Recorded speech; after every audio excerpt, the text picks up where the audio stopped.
இப்போ என்ன பண்ணுங்க, ஃபர்ஸ்ட் கியரை போட்டுட்டு வண்டியை சுத்தமாக நம்ம ரோடை விட்டு கீழே இறக்கலாம். லெஃப்ட் சைடில் போயிட்டு நம்ம வேகம் தேவையில்லை, கிளச்சை முழுசாக எடுத்துருங்க. அப்படியே லெஃப்ட்.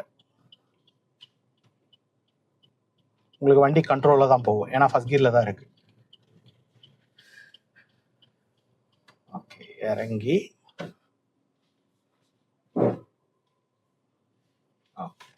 இப்போ இந்த லெஃப்ட் சைடில் வண்டி ஓரமாக ஸ்டாப் பண்ணிங்க. மெது லாங் டிஸ்டன்ஸ் பாருங்கள், கொஞ்சம் ஸ்டடி.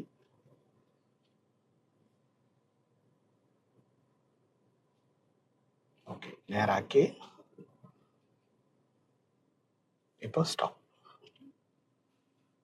ஓகே, இப்போ உங்களுக்கு நியூட்ரல் பண்ணிங்க. இப்போ இந்த 4 ரோடு 4 தெரு உங்களுக்கு தெரியுதான்னு பாருங்கள்.